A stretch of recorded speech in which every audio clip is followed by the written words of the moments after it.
Hello बच्चों, आप लोग कैसे हैं। मैं आपका सुमित सर आज आपके लिए लेके आऊँ पेपर नंबर 9 OMSM, जिसमें OM का जो पार्ट है वो आपका 60 नंबर का है और जो आपका स्ट्रैटेजिक मैनेजमेंट SM है वो आपका 40 नंबर का पार्ट है। जो OM है उसमें एग्ज़ाम में करीब 42 मार्क्स के प्रैक्टिकल आते हैं। उनमें से एक प्रैक्टिकल आपके पास आता है डिमांड फोरकास्टिंग चैप्टर में से, जिसमें दो तरीके के क्वेश्चन आपको एग्जाम में मिलते हैं, थ्योरेटिकल और प्रैक्टिकल।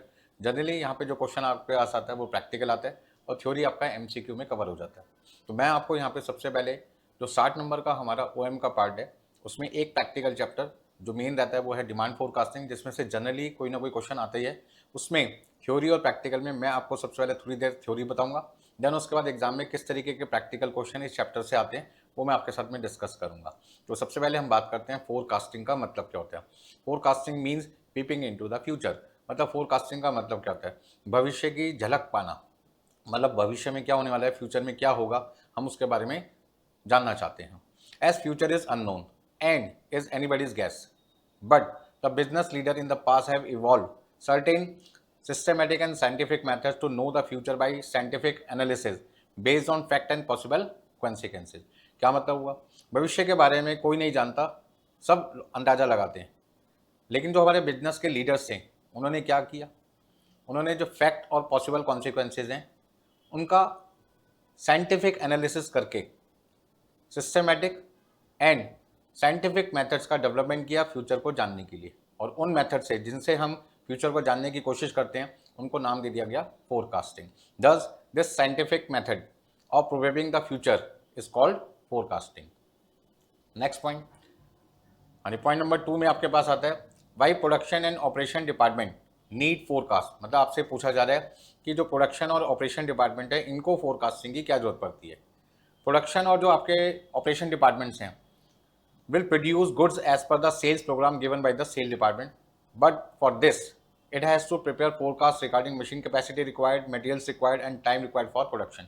क्या मतलब हुआ, जो हमारे प्रोडक्शन और ऑपरेशन डिपार्टमेंट होते हैं उन्हें सेल डिपार्टमेंट द्वारा दिए गए सेल्स प्रोग्राम के अकॉर्डिंग प्रोडक्शन करना पड़ता है। और उस प्रोडक्शन को पूरा करने के लिए हमें कितनी मशीन्स की रिक्वायरमेंट होगी, कौन कौन सी मशीन्स की रिक्वायरमेंट होगी, किस मशीन कैपेसिटी की हमें ज़्यादा ज़रूरत पड़ेगी, आपको कौन कौन से तरीके के मटेरियल्स की रिक्वायरमेंट होगी, वर्कर जो हमारी फैक्ट्री में काम करेंगे उनमें A grade, B grade, C grade, कौन से वर्कर कितने चाहिए, उनका कितना टाइम आपको रिक्वायर्ड होगा, ये सारी चीज़ें हमारे लिए जानना बहुत ज़रूरी है। अदरवाइज हमारी प्रोडक्शन कभी भी बीच में रुक सकती है और इससे हमारे को काफ़ी लॉस होगा। नेक्स्ट पॉइंट, जो हमारे पास फोरकास्टिंग है वो हम 3 पार्ट में डिवाइड कर सकते हैं, short range, medium range and large range. जो शॉर्ट रेंज है वो जनरली जो उसका पीरियड रहता है वो रहता है 1 वीक से 2 मंथ के बीच में। 3 मंथ से 6 मंथ के बीच में जो फोरकास्टिंग होती है वो मीडियम रेंज आती है। 1 साल या उससे ज़्यादा समय के लिए जब हम फोरकास्टिंग करते हैं तो उसको कह देते हैं लॉन्ग रेंज। अब आगे चलते हैं। सबसे पहले आपके पास है शॉर्ट रेंज फोरकास्टिंग। यहाँ पे जो शॉर्ट रेंज फोरकास्टिंग है उसका पीरियड तो आपको पता चल ही गया, 1 वीक से लेकर 2 मंथ्स के बीच में रहता है। और इसके ऑब्जेक्टिव्स क्या हैं, to estimate the inventory requirement. मतलब यहाँ पे हमें जो हमारी रिक्वायरमेंट है इन्वेंट्री की, रॉ मटेरियल की, वो कितनी है उसका हमें अंदाज़ा लगाना पड़ेगा, ताकि जब हम प्रोडक्शन शुरू करें तो हमारी प्रोडक्शन बीच में ना रुके। To provide transport facility for dispatch of finish good. जो फिनिश गुड्स बन के तैयार हो चुके हैं अब उन्हें हमें सेल्स डिपार्टमेंट में ट्रांसफ़र करना है फैक्ट्री से, तो उसके लिए क्या ट्रांसपोर्ट फैसिलिटी हम यूज़ करेंगे वो हमें बतानी पड़ेगी। To decide workload for man and machines. मतलब किस मशीन पे किस वर्कर पे क्या काम दिया जाएगा वो हमें डिसाइड करना पड़ेगा। तो find the working capital need. मतलब बिजनेस को चलाने के लिए जो वर्किंग कैपिटल की आवश्यकता होती है वो कितना चाहिए हमारे को बिजनेस में। To set up our production run for the product. जो प्रोडक्ट हमें प्रोड्यूस करने हैं उसके लिए हमें सेटअप करना पड़ेगा किसका, प्रोडक्शन रन का। To find the required overtime to meet delivery promise. मतलब जो गुड्स हमें कस्टमर को टाइम पे डिलीवर करने हैं उसको डिलीवर करने के लिए बनाना पड़ेगा। बनाएगा कौन, वर्कर। तो वर्कर का जो टाइम है वो मान लीजिए नॉर्मल टाइम है 10 घंटे, लेकिन काम पूरा होगा 12 घंटे में, तो उसका मतलब 2 घंटे हमें उससे ओवर टाइम कराना पड़ेगा ताकि काम जिस समय पे पूरा करना था उसी टाइम पे पूरा हो सके। तो हमें ओवर टाइम की रिक्वायरमेंट कितनी है वो भी पता लगानी पड़ेगी। तो फिक्स सेल्स कोटा। तो यहाँ पर हमें पता लगाना पड़ेगा कि भाई हम कितने रुपए की सेल्स करना चाहते हैं। ABC प्रोडक्ट यदि हम मार्केट में बेचते हैं हमारी कंपनी के द्वारा तो A की सेल्स कितनी होनी चाहिए, B की सेल कितनी होनी चाहिए, C की सेल्स कितनी होना चाहिए। ABC प्रोडक्ट यदि बेच रहे हैं तो हर प्रोडक्ट में हमें कितना कितना प्रॉफिट मिलना चाहिए, किसकी कितनी क्वांटिटी बिकनी चाहिए, ये सारी चीज़ें हमें यहाँ पे डिसाइड करनी पड़ती हैं। तो इसका मतलब ये सारे पॉइंट्स कवर होते हैं किसमें, शॉर्ट रेंज फोरकास्टिंग में। नेक्स्ट आपके पास में आता है मीडियम रेंज फोरकास्टिंग, जहाँ पर हम जो फोरकास्टिंग करते हैं जनरली 3 महीने से 6 महीने के बीच के लिए करते हैं। और यहाँ पे मीडियम रेंज फोरकास्टिंग के जो ऑब्जेक्टिव्स हैं वो क्या क्या हैं? To determine budgetary control over expensive. जो एक्सपेंसिव हमें इनकर करने हैं वो हमारे बजट से ज़्यादा नहीं होने चाहिए। तो उसका मतलब हमें क्या है कि अपने खर्चों को कंट्रोल करने के लिए बजट भी बनाने चाहिए, ताकि हम जो खर्चा कर रहे हैं हमें पता होना चाहिए कि यार इस काम को करने के लिए इतना खर्चा होना चाहिए, इतना मटेरियल पे मतलब इतना मटेरियल का खर्चा होना चाहिए, इतना लेबर का खर्चा होना चाहिए, ओवरहेड का खर्चा इतना होना चाहिए। ये सारी चीज़ें हम तभी कंट्रोल कर सकते हैं जब हम एक्चुअल खर्चों को इनकर करते टाइम किसको ध्यान में रखते खर्चा करें? बजट को। Next, to determine dividend policy. जो डिविडेंड पॉलिसी का मतलब क्या है कि जो हम अपने शेयर होल्डर को प्रॉफिट में से डिविडेंड देना चाहते हैं वो डिविडेंड कितना देना चाहते हैं। जितना प्रॉफिट कमाया सारा दे दें, 50% दे, 10% दे, 20% दे, ना दें। ये सारी चीज़ें किस में डिसाइड की जाती है? डिविडेंड पॉलिसी में डिसाइड की जाती है। To find and control maintenance expenses. जो हमारे मेंटेनेंस एक्सपेंसेस है उनको पता लगाओ कितना होगा और उनको कैसे कंट्रोल किया जाए वो तरीके आपको ढूंढने पड़ेंगे। To determine schedule of operation. जो काम किया जाएगा उसकी आपको शेड्यूलिंग करनी पड़ेगी, कौन सा काम पहले नंबर पे होगा, कौन सा दूसरे पे, कौन सा तीसरे पे, कौन सा चौथे पे, कौन सा पांचवें पे। To plan for capacity adjustment. अब मान लीजिए आपके यहाँ 4 मशीन हैं जिसमें से 2 मशीन तो फुल्ली यूटिलाइज हो रही है, बाकी 2 मशीन आपकी फुल्ली यूटिलाइज नहीं हो रही। तो इसका मतलब आपको देखना पड़ेगा कि जो 2 मशीन आपकी अनयूटिलाइज पड़ी हैं, क्या उन मशीन को यूज़ करने के लिए आपके पास कोई और काम है तो ठीक है, नहीं है तो वो काम आप ढूंढ लो, ताकि 2 मशीन जो आपकी अनयूटिलाइज पड़ी है यदि आप उनको यूज़ कर लें तो आपका जो रेंट जा रहा होगा उस मशीन का, मान लो मशीन आपने किराए पे ले रखी है, तो वो आपका बेकार नहीं जाएगा। नेक्स्ट पॉइंट आपके पास में है लार्ज रेंज फोरकास्टिंग।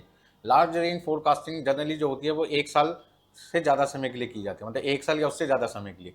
तो यहाँ पे सबसे पहला जो पॉइंट आता है ऑब्जेक्टिव का, to work out expected capital expenditure for future development. मतलब फ्यूचर में जो आपको डेवलपमेंट करना है उसके लिए आपको पता लगाना पड़ेगा कि जो आपका कैपिटल एक्सपेंडिचर होगा, मतलब फिक्स्ड एसेट के नाम पे जो खर्चा होगा वो आपका कितना होगा, उसके आपको कैलकुलेशन करनी पड़ेगी। और to acquire new facilities, new plant आपको लगाना है तो उसके लिए कितने पैसे की आपको रिक्वायरमेंट होगी। To determine expected cash flow from sales, मतलब जो आप सेल्स करोगे आपको उससे लगभग हर साल कितना कैश रेवेन्यू जनरेट होगा, कितना पैसा आपके पास में आएगा, कैश फ्लो कितना होगा। To plan for future manpower requirement. Future में आपको मैन पावर की कितनी रिक्वायरमेंट होगी, जब बिजनेस का एक्सपेंशन होगा तो आपको रिक्वायरमेंट भी होगी वर्कर की। To plan for material requirement, आपको यहाँ पे प्लानिंग करनी पड़ेगी कि जब बिजनेस का एक्सपेंशन होगा, लंबे समय के लिए आप काम कर रहे हैं, नई नई आप लोकेशन पे नई नई फैक्ट्री सेटअप कर रहे हैं, तो ऑब्वियस आपको वर्कर की भी रिक्वायरमेंट होगी, मटेरियल की भी रिक्वायरमेंट होगी, नई नई मशीन्स की भी रिक्वायरमेंट होगी, और इन सब के लिए आपको प्लानिंग करनी पड़ेगी। To plan for research and development, here much importance is given to long range growth factor. यदि हमें बिजनेस की ग्रोथ के बारे में सोचना है तो उसके लिए हमारे को रिसर्च एंड डेवलपमेंट पे भी ध्यान देना पड़ेगा कि मार्केट में कस्टमर की क्या रिक्वायरमेंट है, किस तरीके के प्रोडक्ट कस्टमर को चाहिए। ऐसे नहीं कि आप ओल्ड आउटडेटेड प्रोडक्ट बनाते रहें और कस्टमर आपका खरीद लेगा, ऐसा नहीं होगा। तो इन सारी बातों को आपको ध्यान देना पड़ेगा। Next point, why sales forecasting is most important activity in the business. मतलब बिजनेस एक्टिविटी के अंदर जो आपका सेल फोरकास्टिंग है वो क्यों सबसे ज़्यादा इंपॉर्टेंट होता है? भाई सेल के आगे ही सारी चीज़ें घूमती हैं। All business activity revolve around the sale to know what a business will do. मतलब जितनी भी एक्टिविटीज़ होती हैं बिजनेस के अंदर वो सारी किसके इर्द गिर्द घूमती रहती हैं? सेल्स के, क्योंकि इससे ही हमें पता चलता है कि बिजनेस क्या करेगा। We must know the future sales of business because all other activity depend upon the sale. हमें जानना होगा कि फ्यूचर में हमारी सेल्स कितनी होगी, क्योंकि जितनी भी अदर एक्टिविटीज़ हैं वो किसके ऊपर डिपेंड करती हैं? सेल्स के ऊपर। अब मान लीजिए मुझे रॉ मटेरियल परचेज करना है या वर्कर का अपॉइंटमेंट करना है या नई मशीन्स खरीदनी है, तो ये किस पे डिपेंड करता है? प्रोडक्शन पे। प्रोडक्शन किस पे डिपेंड करता है? सेल्स पे। क्योंकि जितनी ज़्यादा क्वांटिटी मेरे को बेचनी है तो उतनी ज़्यादा क्वांटिटी बनानी पड़ेगी तो मुझे मटेरियल भी ज़्यादा खरीदना पड़ेगा, ज़्यादा वर्कर भी अपॉइंट करने पड़ेंगे, ज़्यादा मशीन्स भी किराए पे लेनी पड़ेगी या खरीदनी पड़ेगी। और फैक्ट्री का एरिया भी डिपेंड करता है कि फैक्ट्री का एरिया छोटा चाहिए या बड़ा चाहिए या बहुत बड़ा चाहिए। जैसे जैसे सेल्स बढ़ेगी सारी प्रोडक्शन की रिक्वायरमेंट बढ़ेगी, और प्रोडक्शन पर जितनी एक्टिविटी डिपेंड होगी उनकी भी रिक्वायरमेंट बढ़ेगी। इसलिए हम कहते हैं भाई सेल्स का अनुमान लगाना हमारे लिए सबसे ज़्यादा जरूरी है, क्योंकि सेल्स का एस्टिमेशन गलत हो गया तो समझ लो बाकी सारा काम भी आपका गलत हो गया। तो बजटिंग के अंदर सबसे पहले हमारा जो काम होता है वो सेल्स का होता है। आपको याद होगा ग्रुप 1 में आपने बजटरी कंट्रोल चैप्टर पढ़ा होगा, और वहाँ पे सबसे पहले आपको बताया था कि बजट के अंदर सबसे पहले हम जो बजट बनाते हैं वो सेल्स बजट बनाते हैं, क्योंकि सेल्स के ऊपर ही सारे बाकी काम डिपेंड करते हैं, प्रोडक्शन के भी और ऑपरेशंस के भी। Next, sales forecasting is a guiding factor for a firm because it enables the firm to produce the required quantities at the right time with reasonable price and right quality। मतलब जो cell forecasting है वो एक firm के लिए guiding factor का काम करता है, जिसका मतलब है कि ये सही समय पे सही क्वांटिटी सही प्राइस पर हमारे को प्रोवाइड करता है, मतलब बनाने में हमारे को सक्षम करता है। मतलब यदि मुझे रीजनेबल प्राइस पे अच्छी क्वालिटी का प्रोडक्ट चाहिए तो ये हमें बताता है कि कैसे हम अपने अच्छी क्वालिटी कम कीमत पे अपना प्रोडक्ट प्रोड्यूस कर सकते हैं सही समय पर। ठीक है जी। Sales forecasting is the basis of planning the various activities. जो सेल्स फोरकास्टिंग है वो हमारा बहुत सारी एक्टिविटीज़ का क्या होता है, बेस होता है। जैसे production activities, pricing policy activity, आपके पास है personal policy as to recruitment, transfer, promotion, training, wages etcetera. मतलब जितनी भी हमारे पास से सेल्स से रिलेटेड एक्टिविटीज़ होती हैं उनको सही तरीके से उनकी प्लानिंग करने में हमारी मदद करता है। लेकिन नेक्स्ट पॉइंट आपके पास है फैक्टर्स इन्फ्लुएंसिंग बिजनेस फोरकास्टिंग। मतलब बिजनेस फोरकास्टिंग को अफेक्ट करने वाले जो फैक्टर्स है वो कौन कौन से, तो आपका आंसर हो गया 4 फैक्टर हैं। पहला एनवायरमेंटल चेंजेस, दूसरा changes in the preference of the user, third आपके पास है नंबर ऑफ कॉम्पिटेटिव प्रोडक्ट, और लास्ट आपके पास है disposable income of the consumer. Environmental changes में हम कह सकते हैं गवर्नमेंट पॉलिसी, टेक्नोलॉजी, कोई भी नेचुरल डिजास्टर हो जाए जिसकी वजह से जो कस्टमर हैं वो आपका जो प्रोडक्ट है वो कम भी खरीद सकते हैं, ज़्यादा भी खरीद सकते हैं। फॉर एग्जांपल सरकार ने यदि जीएसटी का रेट बढ़ा दिया लग्जरी कार्स पे, तो ऐसे में जो लग्जरी कार मैन्युफैक्चरर्स हैं वो देखेंगे कि यार जीएसटी का रेट बढ़ने की वजह से अब हमारे जो कस्टमर हैं उनको कार और महंगी पड़ रही है, अब वो कार खरीदना हमारी क्या कर देंगे, कम कर देंगे। तो ऐसे में वो मैन्युफैक्चर उस प्रोडक्ट को या तो कम प्रोड्यूस करेंगे या हो सकता है उस कंट्री के अंदर जहाँ पे जीएसटी का रेट बढ़ रहा है वहाँ पे डिसकंटिन्यू कर दें। दूसरी कंट्री में तो बना के बेचेंगे क्योंकि वहाँ पे रेट कम है, कस्टमर को सस्ता मिल रहा है सामान। अब मान लो गाड़ी है 10 लाख की, जीएसटी का रेट है 5 लाख, तो वो गाड़ी 10,50,000 रुपये की पड़ेगी उनको। लेकिन यदि जीएसटी का रेट 40% कर दिया जाए उस गाड़ी पे तो अब वो 14 लाख की पड़ेगी। तो कस्टमर अननेसेसरी 10.5 लाख वाली चीज़ के लिए वो 14 लाख 3.5 लाख रुपये फालतू क्यों देगा। तो मैन्युफैक्चर को यहाँ पर क्या फोरकास्ट करना पड़ेगा कि भाई जीएसटी का रेट बढ़ने की वजह से उनकी कार फ्यूचर में कम बिकेगी, प्रोडक्शन वो घटा देंगे। लेकिन उसके विपरीत ऐसा भी हो सकता है जीएसटी का रेट घट जाए, कस्टमर को कार सस्ती पड़ेगी। अब वो 3 तरीके के मॉडल आते हैं कार में, ए मॉडल, बी मॉडल, सी मॉडल। ए सबसे सस्ता है, बी उससे महंगा है, सी सबसे महंगा है। तो ऐसे में जहाँ वो बी खरीदने की सोचा था अब वो टॉप मॉडल सी मॉडल खरीदने की कोशिश करेगा। नेक्स्ट आपके पास है change in the preference of the user. जो हमारे कस्टमर होते हैं, कंज्यूमर्स होते हैं, उनका जो टेस्ट होता है वो समय के हिसाब से बदलता रहता है। आज उन्हें जो चीज़ पसंद आ रही है हो सकता है कल उन्हें पसंद ना आए। आज उनको लगता है मारुति 800 उनके लिए सबसे बढ़िया गाड़ी थी, लेकिन जैसे जैसे समय बदला ऐसे में हुंडई कंपनी की गाड़ी आ गई, i10 आई, i10 खूब चली, ठीक है ना। ऐसे में फिर एक नई कंपनी आ गई, होंडा वाली आई, तो होंडा की होंडा सिटी लोगों को प्रेफरेंस में आने लगी। तो लोगों ने कहा भाई मारुति 800 बेकार है, हमें नहीं खरीदना, i10 बेकार है, हमें नहीं खरीदना। उन्होंने क्या किया, होंडा सिटी परचेस करनी चालू कर दी। ऐसे में फिर आई मारुति कंपनी के बाद में अब किसकी बारी आ गई, महिंद्रा। महिंद्रा ने क्या किया, लग्जरी फीचर्स डाल दिए सस्ती गाड़ियों में। तो मार्केट में क्या हो गई, उनकी सेल क्या हो गई, बड़े बड़े साइज़ की गाड़ियाँ कर दी। अब लोगों का दिमाग है छोटी गाड़ी की नहीं खरीदनी, बड़े साइज़ की गाड़ियाँ खरीदनी है। तो लोगों की जो प्रेफरेंस है वो समय के हिसाब से क्या रहती है, चेंज होती रहती है। तो ऐसे में हमें क्या करना पड़ता है, ध्यान देना पड़ता है कस्टमर की रिक्वायरमेंट क्या है, कस्टमर का टेस्ट क्या है, उसके हिसाब से हमें अपना प्रोडक्ट प्रोड्यूस करना पड़ता है। नेक्स्ट आपके पास है नंबर ऑफ कॉम्पिटेटिव प्रोडक्ट। जो प्रोडक्ट हम प्रोड्यूस कर रहे हैं यदि वैसे ही प्रोडक्ट प्रोड्यूस करने वाले बहुत सारे कॉम्पिटिटर हैं हमारे, तो हमें उनके प्राइजेस की, उनकी क्वालिटी पर ध्यान देना पड़ेगा। जो हमारे कॉम्पिटिटर हैं यदि वो हमसे बेटर क्वालिटी दे रहे हैं तो हमें भी अपनी क्वालिटी को इंक्रीज करना पड़ेगा। यदि वो सस्ते दाम में दे रहे हैं, हमसे क्वालिटी इंप्रूव कर रखी है उन्होंने, तो ऑब्वियस हमारी सेल फ्यूचर में घटने वाली है। लेकिन यदि उनकी क्वालिटी घटी है, प्राइस उनके ज़्यादा है, तो हमें मार्केट में प्रमोशन करना चाहिए कि हम अच्छी क्वालिटी को लो प्राइस पे दे रहे हैं दूसरी किसी अदर कंपनी के मुकाबले में। तो ऐसे में हमारी सेल क्या होगी, बढ़ेगी। नेक्स्ट आपके पास है disposable income of the consumer. Tax देने के बाद में जो पैसा कस्टमर के पास बचता है उसे कहते हैं डिस्पोजेबल इनकम। और वो इनकम जितनी ज़्यादा बढ़ेगी, कस्टमर की जो प्रेफरेंस हैं, जो उनकी चॉइसेस हैं, वो चेंज होती रहेगी। आज आप टैक्स देने के बाद में 7 लाख रुपए बचते हैं आपके पास में, 10 लाख में 30% टैक्स दे दिया, 7 लाख बचे। तो अब आप खर्चा कितना कर पाओगे, 7 लाख रुपए के बराबर का खर्चा कर पाओगे। तो आप 7 लाख रुपए में जो जो चीज़ें आ सकती हैं वो खरीदोगे जो आपकी रिक्वायरमेंट है। लेकिन यदि आपकी इनकम 20 लाख हो जाए और उस पर 30%, 6 लाख रुपये आप टैक्स दे रहे हैं, अब आपके पास बचेगा 14 लाख रुपये। तो डेफिनेटली जब 7 लाख रुपए कमा रहे थे तो बहुत सारी चीज़ों में कॉम्प्रोमाइज़ कर रहे थे, सस्ती गाड़ी खरीद रहे थे, सस्ते मोबाइल खरीद रहे थे। लेकिन जैसे ही आपकी इनकम 14 लाख रुपए हो गई टैक्स देने के बाद, आफ्टर टैक्स, अब आपकी जो प्रेफरेंस है वो 20,000 के मोबाइल से 50,000, 1 लाख के मोबाइल पे पहुंच जाएगी। गाड़ी जो 5 लाख की यूज़ कर रहे थे 10 लाख वाली गाड़ी पे पहुंच जाओगे। मकान जो 2 BHK यूज़ कर रहे थे 3 BHK पे जाओगे। एसी जहाँ एक लगा था पूरे घर में, अब आप हर कमरे में एक एक दो दो एसी लगा दोगे, ठीक है ना।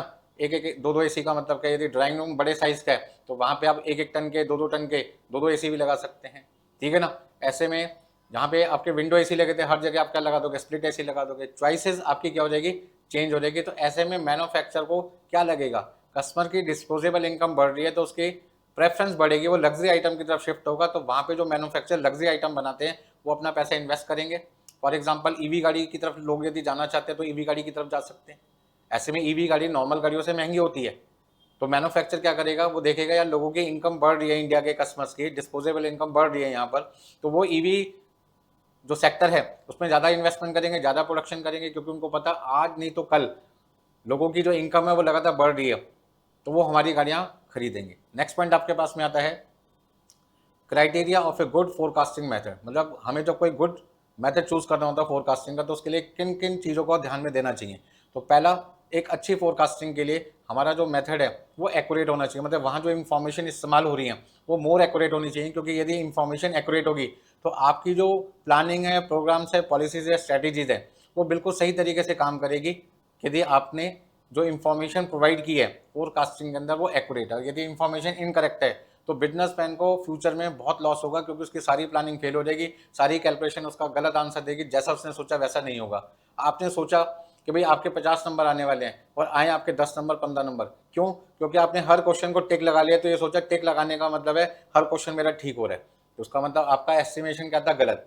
टिक लगाने का मतलब नहीं है कि आपने क्वेश्चन ठीक किया है। अब मान लीजिए आप घर पे गए, पेरेंट्स ने आपसे पूछा जी सारा पेपर कर लिया, आपने हर क्वेश्चन पे टिक लगा दिया जितने क्वेश्चन थे, तो पेरेंट्स को क्या लगेगा, बच्चे ने सब पे टिक लगाया, इसका मतलब बच्चे ने पूरा पेपर कर दिया, 100 का पेपर है, 50 तो कहीं नहीं गए।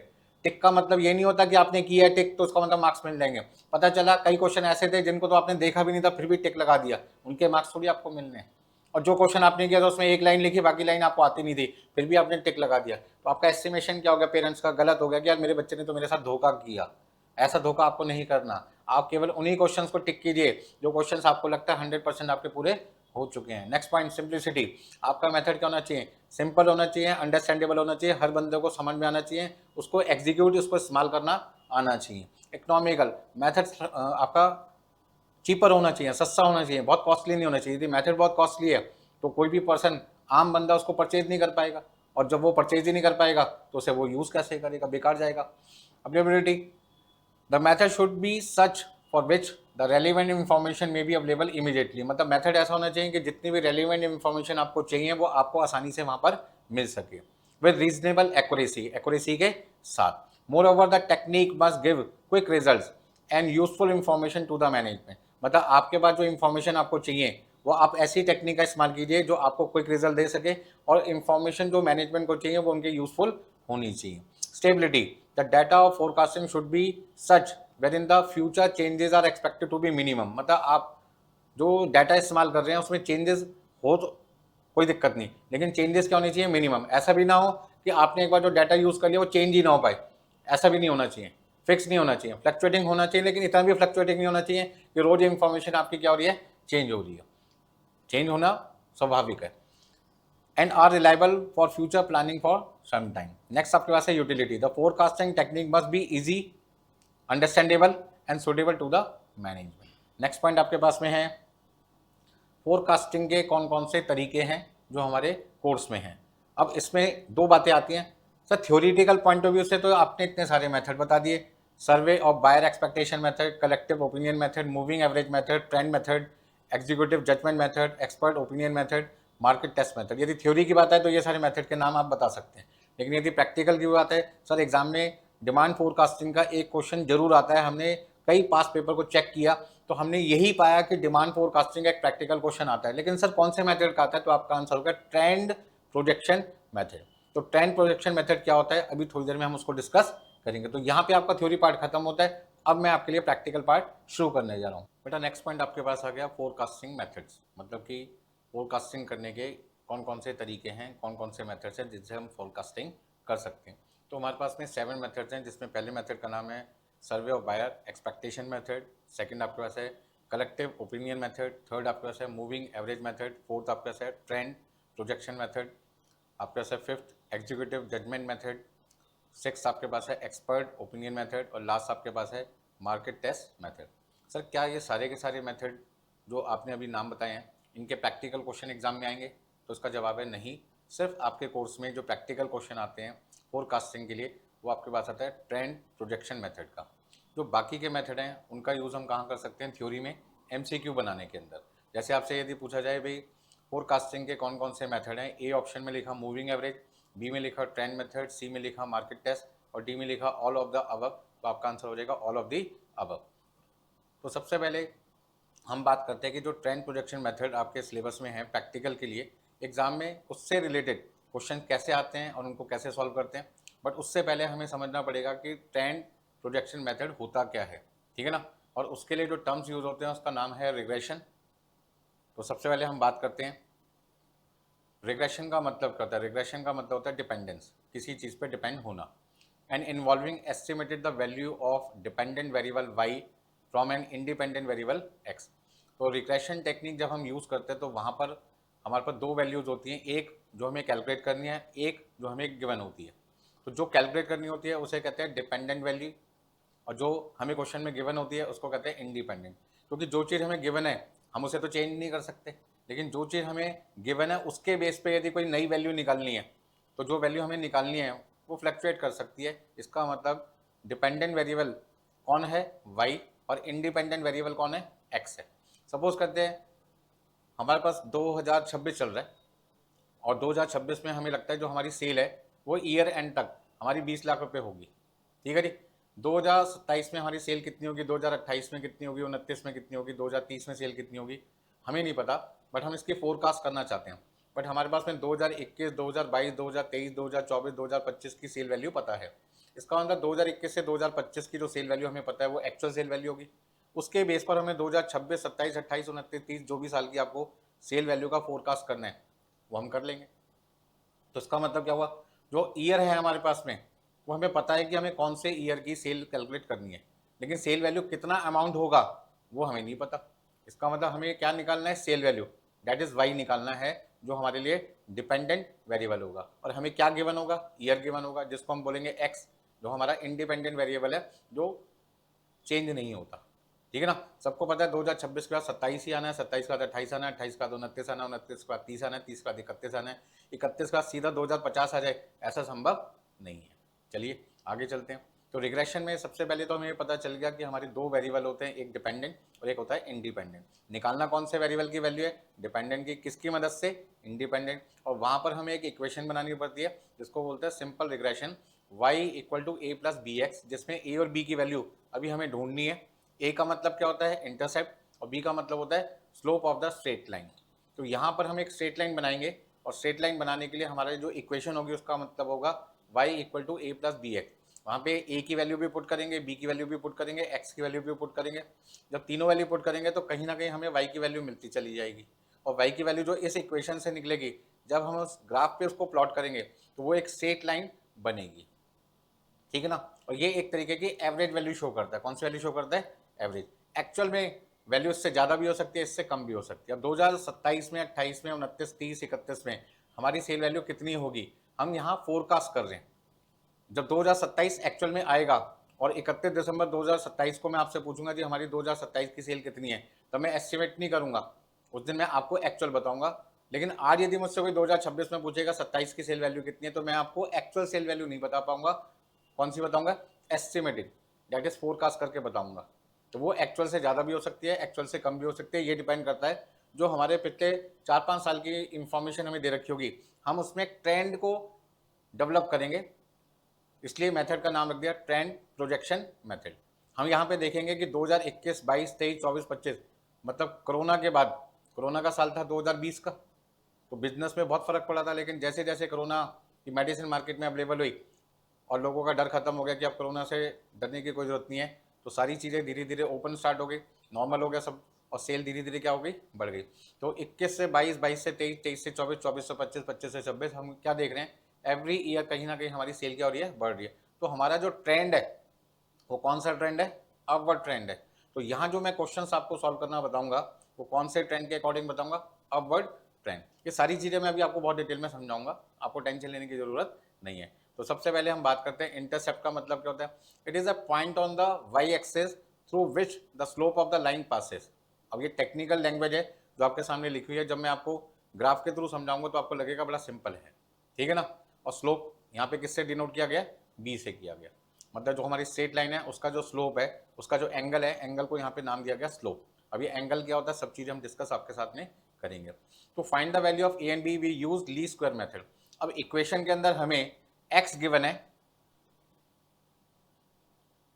वाई हमें क्या करना है, फाइंड करना है। तो वाई की वैल्यू तभी फाइंड कर सकते हैं जब हमारे पास ए और बी हो। तो ना तो हमारे पास ए की वैल्यू है और ना ही हमारे पास में बी की वैल्यू है, इसका मतलब हमें ए और बी भी निकालना पड़ेगा। तो ए और बी की वैल्यू को निकालने के लिए हम यहाँ पे जो मेथड यूज करेंगे उसका नाम होगा लीस्ट स्क्वायर मेथड। अब आप कहोगे सर आपने अपना नाम क्यों नहीं रख दिया, सुमित रस्तोगी मेथड का नाम क्यों नहीं रखा, ऐसा मेथड रख देते, याद करना भी आसान हो जाता सर।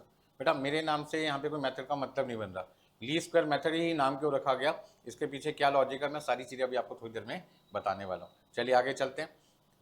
सबसे पहले मैंने आपके लिए एक एग्जाम्पल लिया, इस एग्जाम्पल में यहाँ पर मैं बात कर रहा हूँ एक्स जो मेरे लिए है एज इन ईयर्स, और यहाँ पे वाई क्या मेरे लिए वेट है। मान के चलते हैं एक पर्सन, एक बच्चा जब 5 साल का था तब उसका वेट था 16 किलोग्राम, जब वो 10 साल का हुआ उसका वेट हो गया 35 किलोग्राम, जब वो 15 साल का हुआ उसका वेट कितना हो गया 30 किलोग्राम, जब वो 20 साल का हुआ उसका वेट कितना हो गया 34 किलोग्राम, 25 पे 40 हो गया, 30 पे 55 हो गया, 35 पे 65 किलोग्राम हो गया, 40 की एज पे उसका 72 किलोग्राम हो गया। आप यहाँ पे क्या नोट कर रहे हैं, मैं यहाँ पे एक चीज़ देख रहा हूँ कि जैसे जैसे एज बढ़ रही है कहीं ना कहीं वेट भी बढ़ रहा है। ऐसा क्यों होता है, ऐसा इसलिए होता है क्योंकि जब बच्चा पैदा होता है तो उसका हाइट कितनी होती है 5 फुट 6 फुट। तो आप कहोगे सर मजाक की बात हो गई, 1 फुट 1.5 फुट ज़्यादा से ज़्यादा, बहुत हेल्दी बच्चा है तो 1 फुट मान के चल लो, 1.5 फुट मान के चल लो, 2 फुट मान के चल लो, ठीक है। 2 फुट तो यार काफ़ी बड़ा हो जाता है मेरे ख्याल से, इतना बड़ा बच्चा नॉर्मली इतना ही होता है, तो मान के चलो 1 से 1.5 फुट, ठीक है जी। तो उसका मतलब क्या होगा, जैसे जैसे बच्चे की एज बढ़ेगी बच्चे का जो शरीर है वो क्या होगा, डेवलप होगा, ठीक है। उसके हाथ भी लंबे होंगे, पैर भी लंबे होंगे, पूरा बॉडी क्या होगा, ओवरऑल इंक्रीज होगा। तो जब वो इंक्रीज होगा तो कहीं ना कहीं क्या होगा, बोन वेट बढ़ेगा, तो आपका जो वेट है ओवरऑल क्या होगा, आपका क्या मेरा भी सबका क्या होगा, धीरे धीरे एज जैसे जैसे बढ़ती है बढ़ता रहता है। लेकिन कई बार हम ऐसा भी देखते हैं कि बच्चा बहुत खाना खा रहा है और एक्सरसाइज कम कर रहा है, तो ऐसे केस में उसका वेट क्या होगा, बढ़ेगा। लेकिन यदि बच्चा खा भी बहुत रहा है एक्सरसाइज भी बहुत कर रहा है तो ऐसे केस में उसका जो वेट है वो बढ़ेगा तो सही, बहुत धीरे धीरे बढ़ेगा, ना के बराबर, ठीक है ना। जैसे मान लीजिए सपोज करते उसका वेट 10 साल पे 35 किलोग्राम है और मान लो 15 साल पे उसका जो वेट है वो 35 के 36 या 37 किलोग्राम हो गया, क्योंकि वो खा भी रहा है लेकिन साथ में क्या कर रहा है, अपने आप को फिट भी रख रहा है, एक्सरसाइज भी कर रहा है। लेकिन कई बार ऐसा भी होता है कि एज बढ़ने के साथ साथ वेट बढ़ने की जगह वेट घट भी सकता है, कोई बीमारी आपको लग जाए, और ऐसे में सपोज करते हैं कि डॉक्टर ने आपको एडवाइस करके कि ये सब चीज़ें नहीं खानी, और लिमिटेड चीज़ें उन्होंने एडवाइस किया कि भाई 2-4 साल तक जब तक ये बीमारी ठीक ना हो जाए आप ये सब चीज़ें नहीं खाएंगे। और ऐसे में क्या हुआ, आपकी भूख भी बंद हो गई। सपोज करते जॉन्डिस हो गया किसी पर्सन को, तो जॉन्डिस के केस में क्या होता है, भूख बंद हो जाती है और काफ़ी समय तक वो कुछ खा भी नहीं पाता ढंग से चीज़ें, ठीक है ना। तो ऐसे केस में जहाँ पर कोई पर्सन बीमार हो जाता है उसका वेट बढ़ने की जगह वेट क्या हो सकता है, घट भी सकता है। आपने देखा 15 साल की उम्र में उसका वेट 35 किलो से कितना हो गया, 30 घट गया। लेकिन जैसे जैसे वो ठीक हो गया 20 की उम्र में आते आते उसका वेट वापस कितना हो गया, 34 हो गया। फिर तो उसने रफ्तार पकड़ ली, ऐसे बढ़ता ही जा रहा है बढ़ता ही जा रहा है बढ़ता ही जा रहा है, ठीक है ना। तो मैं आपको इस एग्जाम्पल में समझाने की कोशिश ये कर रहा हूँ कि जब वो पर्सन 45 साल का 50 साल का या 55 साल का होगा उसका वेट कितना होगा, ठीक है नहीं। तो हमें फोरकास्टिंग क्या करनी है, 45 साल की उम्र में पर्सन का वेट कितना होगा, 55 साल की उम्र में वेट कितना होगा, 50 साल की उम्र में वेट कितना होगा। तो ये जो इन्फॉर्मेशन दे रखी है 5 साल से लेकर 40 साल की, जिसमें 16 kilogram 35 kilogram 30 kilogram 34 kilogram 40 kilogram 55 65 और 72 किलोग्राम जो वेट आपको दे रखा है वो एक्चुअल दे रखा है। अब इस एक्चुअल में मैं क्या देख रहा हूँ कि लगातार कहीं ना कहीं हमारा जो वेट है वो धीरे धीरे इंक्रीज हो रहा है, अपवर्ड की तरफ जा रहा है। और यहाँ पर जब हम फोरकास्टिंग करते हैं फ्यूचर के लिए तो हम कौन सा मेथड यूज़ करते हैं, ट्रेंड प्रोजेक्शन मेथड, जिसमें हमें एक एवरेज वैल्यू की ज़रूरत पड़ती है और उसको निकालने के लिए हम यूज़ करते हैं सिंपल रिग्रेशन मेथड। और वहाँ पर रिग्रेशन में जो इक्वेशन बनती है वो होता है आपके पास में y equal to a plus b x, जिसमें x की वैल्यू क्वेश्चन में गिवन होती है, y की वैल्यू आपको निकालनी है, a और b आपको ढूंढना पड़ेगा, जिसको निकालने के लिए आपको कहीं ना कहीं जरूरत पड़ेगी लीस्ट स्क्वायर मेथड की। ये सारी चीज़ें मैं अभी आपको थोड़ी देर में काफ़ी डिटेल में बताने वाला हूँ, कहीं आपको जाने की जरूरत नहीं है। चलिए आगे, सबसे पहले ये जो वैल्यूज़ आपके सामने क्वेश्चन में गिवन है हम एक काम करते हैं, इन्हें ग्राफ पे प्लॉट कर लेते हैं। तो हमने देखा जब बच्चा 5 साल का था उसका वेट था 16 किलोग्राम, तो तो हमने क्या देखा, ये हमारे है वाई एक्सिस और ये हमारे पास क्या है, एक्स एक्सिस है, ठीक है ना। तो एक्स एक्सिस पे हमने क्या ले लिया, एज ले ली, और वाई एक्सिस पे हमने क्या ले लिया, वेट ले लिया। चलिए, तो जब बच्चा 5 साल का था उसका वेट था 16 किलोग्राम, जब वो 10 साल का था उसका 35 किलोग्राम। बीमारी की वजह से हो सकता है कि उसका जो वेट है बढ़ने की जगह घट गया, लेकिन उम्र तो बढ़ती जाएगी ना, बीमारी कितनी भी लग जाए उम्र तो हमेशा बढ़ती है, घटती तो कभी है नहीं, ठीक है ना। तो 15 साल की उम्र में उसका वेट था 30 किलोग्राम, 20 साल की उम्र में उसका वेट कितना है, 34 किलोग्राम, 25 साल की उम्र में उसका वेट कितना है, 40 किलोग्राम, 30 साल की उम्र में उसका वेट कितना है, 55, 35 की वेट उम्र में उसका है वेट 65, और 40 साल की उम्र में उसका वेट कितना है बेटा, 72 किलोग्राम। अब यदि मुझसे कोई पूछे कि सर 45 साल की उम्र में वेट कितना होगा, सर 50 साल की उम्र में वेट कितना होगा, सर 55 साल की उम्र में पर्सन का वेट कितना होगा, तो आप हमें बता सकते हैं। मैंने कहा ये एक्चुअल तो नहीं बता सकता बेटा, फोरकास्ट कर सकता हूँ, एस्टिमेटेड वैल्यू आपको बता सकता हूँ पास डाटा के बेस पे, मतलब 5 साल से लेके 40 साल की उम्र तक का मेरे पास में डाटा अवेलेबल है कि किस साल में उसका कितना वेट था, उसका यूज़ करके मैं आपको फोरकास्ट कर सकता हूँ, मतलब एवरेज वैल्यू बता सकता हूँ। और एवरेज वैल्यू निकालने के लिए जो हमारा इक्वेशन है वो है y equal to a plus b है। तो यहाँ जो मैं वैल्यू निकालूंगा वो किसके हिसाब से निकालूंगा, इक्वेशन के हिसाब से निकालूंगा, ठीक है ना। इक्वेशन से जो वैल्यू निकल के आएगी वो इस तरीके से चलती जाएगी, और कहीं ना कहीं हम यहाँ पर वैल्यू क्या करेंगे, ढूंढ लेंगे, ठीक है ना। अब ये वैल्यू कितनी होगी, यहाँ पे उम्र तो हमें पता चल गया, लेकिन ये कितना है नहीं पता। उम्र तो हमें पता है 50 साल, वेट कितना है नहीं पता। उम्र 55 साल है, वेट कितना है नहीं पता। तो हम एवरेज वैल्यू निकालेंगे, और एवरेज वैल्यू निकालने के लिए हम जो मेथड यूज़ करते हैं उसका नाम है सिंपल रिग्रेशन मेथड, और वहाँ पर ए और बी की वैल्यू को ढूंढने के लिए जो तरीका ढूंढा जाएगा उसका नाम होगा लीस्ट स्क्वायर मेथड। अब ये सारी चीज़ें ज़रा डिटेल में समझ लेते हैं। सर यहाँ पे ए का मतलब क्या होता है, ए का मतलब होता है इंटरसेप्ट, मतलब कि ए का मतलब होता है वाई की वो वैल्यू जहाँ पे एक्स यदि जीरो भी है तो भी वाई की कुछ ना कुछ वैल्यू होगी। तो minimum value of Y if X equal to zero equal to intercept, that is value of A. तो वाई इक्वल टू आपके पास होता है ए प्लस बी एक्स, और यदि एक्स की वैल्यू जीरो है तो उसका मतलब वाई कम से कम किसके बराबर होगा, ए के बराबर जरूर होगा। मेरी बात समझ में आ गई आपको, हाँ जी बिल्कुल समझ में आ गई। तो इसका मतलब है यदि x की वैल्यू जीरो है तो y की कुछ ना कुछ तो वैल्यू होगी। y कितना है इस समय, y कितना 20 है, तो ये किसके बराबर हो गया, a के बराबर हो गया। तो a की वैल्यू कितनी होगी, 20 होगी, ठीक है ना। आप कहते हैं ऐसे इंटरसेप्ट। अब बात करते हैं स्लोप की। तो यहाँ पे जो हमारे पास में एक स्ट्रेट लाइन बन रही है, क्या बन रही है, एक स्ट्रेट लाइन बन रही है, लेकिन ये स्ट्रेट लाइन क्या देख रहे हैं हम, अपवर्ड बन रही है, ऊपर की तरफ जा रही है, ऊपर की तरफ जा रही है। ऐसा क्यों है, क्योंकि वेट हमारा लगातार नॉर्मली क्या होता है, बढ़ता रहता है। क्यों बढ़ता रहता है, क्योंकि शुरू शुरू में हम जब बच्चे होते हैं, खाते पीते हैं, खेलते हैं, तो हमारा जो वो होता है आपका फिटनेस है वो बनी रहती है, और फटाफट से हमारा जो वेट है वो धीरे धीरे बढ़ता है। लेकिन जैसे जैसे उम्र 30, 40, 45, 50 के आसपास आती है, लोगों की फिजिकल एक्टिविटीज़ बंद हो जाती है, काफ़ी कम हो जाती है, जिसकी वजह से उनका जो वेट है वो धीरे धीरे बढ़ने लगता है। आपके सामने देखो मैं भी हूँ, मेरा वेट धीरे धीरे क्या होता जा रहा है, बढ़ता जा रहा है, क्योंकि फिजिकल एक्टिविटी कम हो गई। या तो हम अपने घर पे बैठे रहते हैं या स्टूडियो में रहते हैं, फिजिकल एक्टिविटी काफ़ी क्या हो गई, कम होती चली गई। चलिए आगे चलते हैं, ध्यान से समझ लेते हैं सारी चीज़। तो हमने क्या देखा, ये जो y equal to a plus b x है, इसमें जब मैं a और b की वैल्यू पुट करूंगा, x की वैल्यू पुट करूंगा, तो कहीं ना कहीं 5 साल, मतलब x यहाँ पे क्या है, x की वैल्यू हो गई 5, x की वैल्यू कितनी हो गई 15, x की वैल्यू कितनी हो गई 10, x की वैल्यू कितनी हो गई 20, x की वैल्यू कितनी हो गई 25। अभी a और b की वैल्यू मुझे पता नहीं है, वो वैल्यू अभी हम ढूंढना सिखाएंगे आपको, ठीक है ना। अभी हम यहाँ पे x की वैल्यू 5, 10, 15, 20, 25 जो भी रखेंगे, ए और बी की वैल्यू रखेंगे, तो कोई ना कोई वैल्यू किसकी आएगी, y की वैल्यू आएगी। जब मैं x की वैल्यू 5 रखूंगा और इस इक्वेशन से y की कोई वैल्यू निकालूंगा, तो वो वैल्यू मान के चलते यहाँ पर आ गई। ऐसे ही x की वैल्यू जब 10 थी तो y की वैल्यू यहाँ पे कुछ ना कुछ आएगी। यहाँ पर जब x की वैल्यू 15 थी तो y की कोई ना कोई वैल्यू होगी। इस तरीके से हम क्या करेंगे, x की वैल्यू पुट करते जाएंगे, ए और बी की वैल्यू लीस्ट स्क्वायर मेथड से निकाल के वो वैल्यू पुट करेंगे, और कहीं ना कहीं हमें मिलती जाएगी किसकी वैल्यू, किसकी वैल्यू, y की वैल्यू मिलती जाएगी, जो एक स्लोप में आपको दिखाई देगी। तो यहाँ पर कोई ना कोई आप क्या बन रहा है, एक स्लोप बन रहा है, एक एंगल बन रहा है, इस एंगल को हमने क्या नाम दे दिया, स्लोप, और उसको डिनोट किससे कर दिया, बी से डिनोट कर दिया।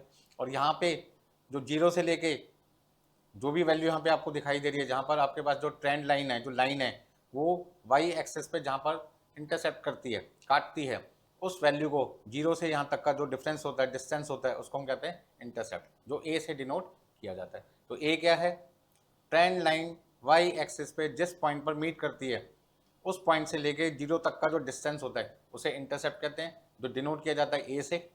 दूसरा, यहाँ जो एंगल बनता है, क्योंकि भैया आप कोई ना कोई तो एंगल बना रहे हैं ना, जब आप अपवर्ड की तरफ जा रहे हैं, तो जितना अपवर्ड होता जाएगा उतना आपके पास क्या होगा, वेट बढ़ता रहेगा। ये तो वेट का एग्जाम्पल हो गया। ऐसे सेल्स भी हो सकती है, ठीक है ना, प्रोडक्शन क्वांटिटी भी हो सकती है, लोगों की सैलरी भी हो सकती है, ठीक है ना। अब जैसे जैसे लोग पढ़ते जाएंगे, क्वालिफाइड होते जाएंगे, एक्सपीरियंस होता जाएगा, ऑब्वियसली उनकी सैलरी क्या होगी, बढ़ेगी। चलिए आगे चलते हैं। तो अब मुझे यहाँ पे 45, 50 और 55 का क्या निकालना है, ईयर पर वेट निकालना है। तो मैं अभी आपको इस एग्जांपल से दो चीज़ें क्लियर कर रहा था कि ए क्या होता है और बी क्या होता है। अब ए और बी की वैल्यू कैसे निकालते हैं, वो सारी चीज़ें हम यहाँ पे सीखेंगे अभी थोड़ी देर में। बट उससे पहले यहाँ पर आपको क्या ध्यान रखना है कि हमें निकालना है y equal to a plus b x, जिसमें y आपके पास में है डिपेंडेंट वेरिएबल और x आपके पास है इंडिपेंडेंट वेरिएबल। मतलब जिस वेरिएबल की वैल्यू गिवन है वो इंडिपेंडेंट है, जिसके बेस पे निकालना है वो आपका डिपेंडेंट बन जाएगा, ठीक है ना। नेक्स्ट, यहाँ पे हम जो y equal to a plus b x लिखते हैं, वो क्या आपके पास में लाइन है, ट्रेंड लाइन, जो सिंपल रिग्रेशन के अकॉर्डिंग निकलती है। और यहाँ पे ये वैल्यू एक्चुअल नहीं आती, यहाँ जो वैल्यू निकलती है कौन सी निकलती है, एवरेज वैल्यू निकलती है। अब यहाँ पर आपके पास क्वेश्चन में ए और बी दो चीज़ें मिसिंग है, इनकी वैल्यू भी निकालनी है। इनको निकालने के लिए हम जिस मेथड का इस्तेमाल करते हैं उसका नाम है लीस्ट स्क्वायर मेथड, ठीक है ना। नाम लीस्ट स्क्वायर मेथड क्यों पड़ा, तो वो समझो फटाफट से। यहाँ पे हमारे पास जो वैल्यूज़ हैं उसमें हम क्या देख रहे हैं, सपोज करते हैं ये जो वैल्यू है वो है 525, ठीक है ना।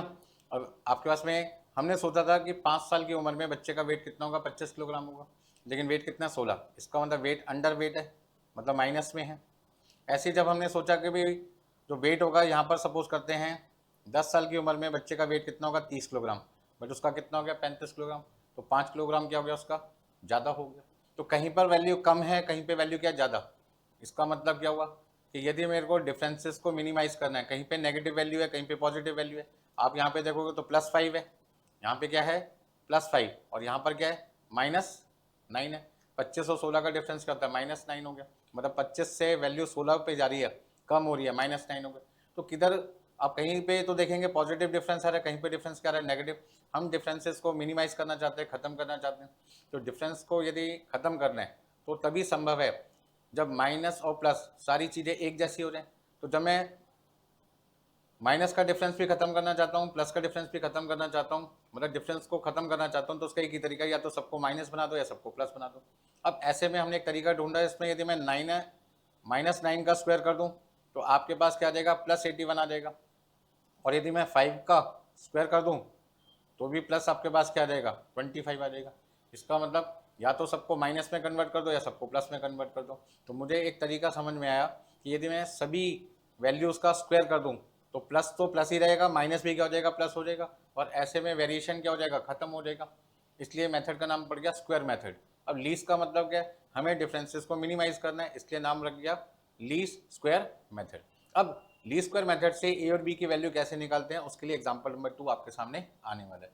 एग्जांपल नंबर 1 में सिर्फ मैं आपको क्या बताने वाला था कि जो वैल्यूज मैंने ले रखी थी एज के हिसाब से वेट की, तो एज मेरे पास था एक्स वेरिएबल और वेट मेरे पास था वाई वेरिएबल, जहाँ पर मैंने आपको ए और बी का मतलब समझाया, जहाँ पे मैंने आपको इक्वेशन जो एवरेज वैल्यू बताती है वेट की वो बताया आपको। मेथड का नाम ए और बी को निकालने के लिए लीस्ट स्क्वायर कैसे पड़ा वो मैंने आपको बताया। अब आगे चलते हैं। एग्जाम्पल नंबर 2, जहाँ पर मैं आपको ये बताऊंगा कि y equal to a plus b x में a और b की वैल्यू हम कैसे निकालते हैं। उसके लिए हमें सबसे पहले समझना पड़ेगा कि x की वैल्यू है 1 2 3 4 5। ये वैल्यू मैंने अपनी मर्जी से ले ली है, आपको कोई भी वैल्यू लेनी है और तो वो ले सकते हैं, क्योंकि किसी भी चीज़ को समझाने के लिए आसान वैल्यू लेके चलते हैं, इसलिए मैंने 1 2 3 4 5 ले लिया। ठीक है ना। तो x की वैल्यू 1 2 3 4 5 है। इसका यदि मैं सम करता हूँ तो सम ऑफ x मेरे पास कितना आ जाएगा, 15 आ जाएगा। अच्छा, y की वैल्यू मुझे ऐसे दे रखी है a प्लस 1b। ये कौन सी चमत्कार वैल्यू है, तो आप इसको समझो। y equal to a plus b x है। अब यदि x की वैल्यू 1 है, x की वैल्यू कितनी है 1, इफ x इक्वल टू 1 तो y कितना होगा a प्लस बी इंटू 1। तो हम इसे क्या लिख सकते हैं, a प्लस 1b। अच्छा, यदि x की वैल्यू 2 हो गई तो y की वैल्यू क्या होगी b इंटू, हाँ जी, a प्लस बी इंटू 2। तो आप यहाँ पे लिख सकते हैं a प्लस 2b। ऐसे यदि x की वैल्यू 3 है तो y की वैल्यू क्या होगी a प्लस बी इंटू 3, मतलब a प्लस 3b। तो मैंने वही वैल्यू आपके सामने लिखी है, कोई चमत्कार नहीं किया मैंने, कोई मैंने मैजिक नहीं किया आपके सामने, नॉर्मल है। हर बच्चे को मैथ्स आता है, मैथ्स के तो आप बादशाह हैं, एक्सपर्ट हैं आप, कोई टेंशन ही नहीं है आपको। चलिए, अब x का स्क्वायर मैंने किया यहाँ पे, तो 1 का स्क्वायर हो गया 1, 2 का स्क्वायर कितना हो गया 4, 3 का स्क्वायर कितना हो गया 9, 4 का स्क्वायर कितना हो गया 16, 5 का स्क्वायर कितना हो गया 25। इसका मतलब x स्क्वायर की वैल्यू आ गई 1 4 9 16 25। इन सब का मैंने सम किया तो 55 आ गया। 55 को एक नाम दे दिया sum of X square, sum of X square. तो सिग्मा एक्स स्क्वायर, सिग्मा किसको डिनोट करता है, सम को, किसी वैल्यू के टोटल को हम सिग्मा से डिनोट करते हैं, सिग्मा एक्स स्क्वायर आ गया। अब एक्स वाई की वैल्यू समझो, एक्स वाई की वैल्यू हमने कैसे निकाली, हाँ जी, एक्स इंटू वाई, एक्स को हम क्या कर रहे हैं वाई से मल्टीप्लाई कर रहे हैं। तो यदि मैं एक्स को वाई से मल्टीप्लाई करूंगा तो एक्स क्या है 1 और वाई क्या है ए प्लस 1b। ठीक है, यहाँ पे आपके पास है 2 इंटू ए प्लस 2b, 3 इंटू ए प्लस 3b। तो हमने क्या किया, 1 को a से मल्टीप्लाई किया तो 1 इंटू ए 1a, 1 इंटू 1b तो आपके पास आ जाएगा 1b। 2 को a से मल्टीप्लाई किया 2a और 2 को 2b से मल्टीप्लाई किया 4b। 3 को a से मल्टीप्लाई किया 3a, 3 को 3b से मल्टीप्लाई किया आपके पास क्या आ जाएगा 9b। इसी तरीके से 4a और आपके पास आ जाएगा 16b, 5a प्लस 25b। अब ऐसे में मैंने क्या किया, ए जितने भी हैं उन सबको यदि मैं ऐड करूंगा तो 1a plus 2a plus 3a plus 4a plus 5a, ये सारे a प्लस होने के बाद में a तो कॉमन आ जाएगा, जो आपके पास में 1 2 3 4 5 है, इन सबका सम आ जाएगा 15। तो आपके पास वैल्यू बनेगी 15a। ऐसे ही 1b 4b 9b 16b 25b, इसमें यदि मैं सबको प्लस करूंगा तो b कॉमन हो जाएगा, 1 प्लस 4 प्लस 9 प्लस 16 प्लस 25 आपके पास आ जाएगा 55b। तो इस तरीके से एक्स वाई की वैल्यू कितनी आ गई 15a प्लस 55b। तो sum of X Y 15a plus 55b। Sir ये सब चीज़ें निकाल कर आप करना क्या चाहते हो, आप करना क्या चाहते हो, बताना क्या चाहते हो। तो भैया मैं आपको यहाँ पर ए और बी की वैल्यू निकालना सिखा रहा हूँ और उसके लिए मुझे बनानी पड़ेगी इक्वेशन, और उस इक्वेशन को सॉल्व करके मुझे मिलेगा ए और बी का अमाउंट वैल्यू। तो सबसे पहले हम यहाँ पर पहली इक्वेशन बनाने के लिए सिग्मा वाई को बेस लेके चलते हैं। तो सिग्मा वाई इक्वल टू क्या लिखा हुआ है 5a प्लस 15b। ठीक है ना। और दूसरा बेस हम किसको लेके चलेंगे, दूसरा बेस हम लेके चलेंगे सिग्मा एक्स वाई को, जो बराबर है किसके 15a प्लस 55b के। हाँ जी, यहाँ तक किसी को कोई दिक्कत, मुझे तो नहीं लगता कि आपको कोई दिक्कत होनी चाहिए। हाँ जी, तो ध्यान दीजिए ये 5a प्लस 15b को थोड़ा सा मैं चेंज करूँगा आपके लिए, 1 2 3 4 5। इसका मतलब नंबर ऑफ ऑब्जर्वेशन जो हैं वो आपके पास कितनी है 5 है। तो आप यहाँ पे 5 को क्या लिख सकते हैं n लिख सकते हैं, क्या लिख सकते हैं कैपिटल भी लिख सकते हैं, स्मॉल n जो आप लिखना चाहें वो लिख सकते हैं। तो मैं यहाँ पे स्मॉल n लिख देता हूँ, तो ये हो गया NA। ठीक है जी, मतलब आप यहाँ पे चाहो तो इसको 5 को क्या बोल सकते हो n इंटू ए। अच्छा 15 क्या है, 15 क्या 1 प्लस 2 प्लस 3 प्लस 4 प्लस 5, मतलब 15 को हम क्या कह सकते हैं सिग्मा एक्स कह सकते हैं। तो सिग्मा एक्स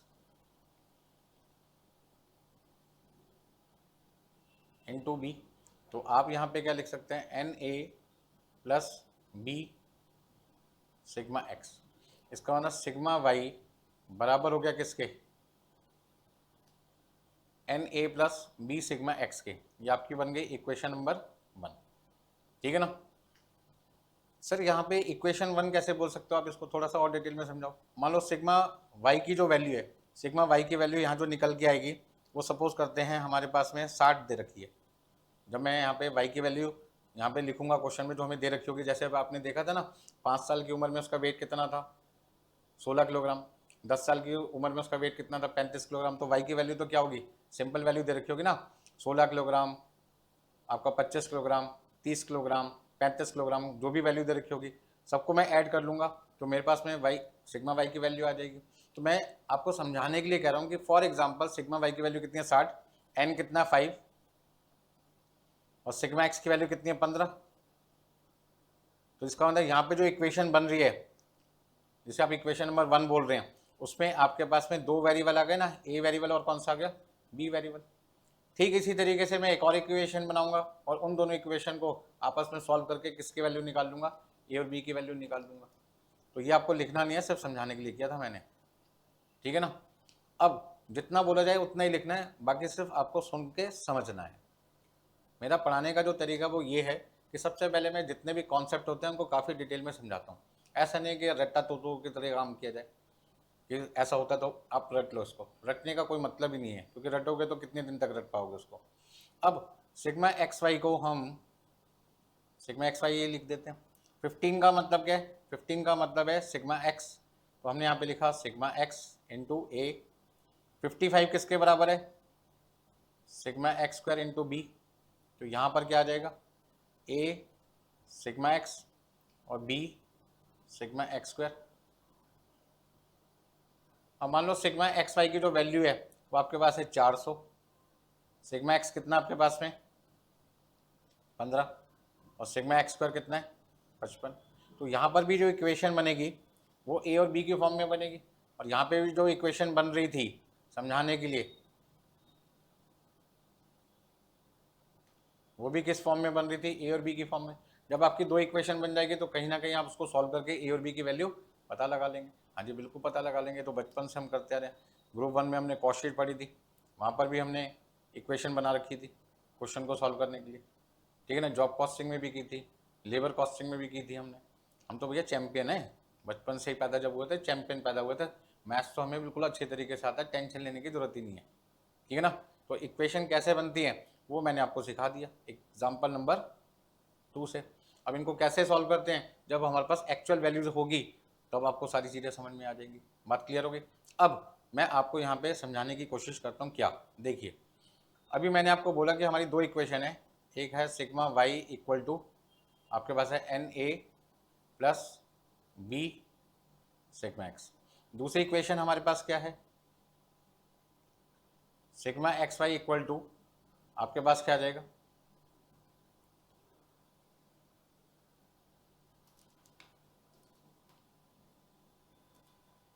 हाँ जी, पहली इक्वेशन आपके पास है sigma y equal to n a plus B sigma x, और दूसरी इक्वेशन है sigma x y equal to a sigma x b sigma x square. अब यहाँ से आपकी दो इक्वेशन बनेगी और उन दोनों इक्वेशन को आप क्या करेंगे, सॉल्व करेंगे, तब जाके आपको ए और बी की वैल्यू मिलेगी। अब मैं यहाँ पर आपको एक शॉर्टकट बता रहा हूँ, किसके लिए, ए की वैल्यू और बी की वैल्यू कम मेहनत करके कैसे निकाली जाती है। बट ये शॉर्टकट तब अप्लाई होता है जब आपके पास में सिग्मा एक्स की वैल्यू क्या होगी, 0 होगी। जब सिग्मा एक्स की वैल्यू आपके पास में 0 होगी तो वहाँ आप ए और बी की वैल्यू कम मेहनत करके आसानी से निकाल सकते हैं, और इस शॉर्टकट का एक नाम रख दिया गया जिसको दुनिया कहती है डायरेक्ट मेथड, ठीक है ना। अब आप कहोगे सर घुमाओ मत, फटाफट से बता दो मुझे। बिल्कुल फटाफट से बताता हूँ आपको। यदि सिग्मा एक्स की वैल्यू आपके पास में 0 है, ध्यान से समझिए, यदि सिग्मा एक्स की वैल्यू 0 के बराबर है, 0 है ये, तो इसका मतलब b into zero, b into zero क्या हुआ, 0 हो गया। तो आप ऐसे कह सकते हैं यदि सिग्मा एक्स 0 है तो जो पहली इक्वेशन है सिग्मा वाई इक्वल टू सिर्फ क्या बचेगा, एन ए बचेगा, क्योंकि यहाँ पे b इंटू जीरो कर रहे हो, इसका मतलब ये सिर्फ क्या बचा, एन ए। यदि आपको ए की वैल्यू निकालनी है तो आप क्या कर सकते हो, सिग्मा वाई को एन से डिवाइड कर सकते हो। दूसरी इक्वेशन पे आ जाओ, यदि सिग्मा एक्स 0 है तो सिग्मा एक्स वाई बराबर होगा A into 0 plus B sigma x square. अब ये तो 0 हो गया,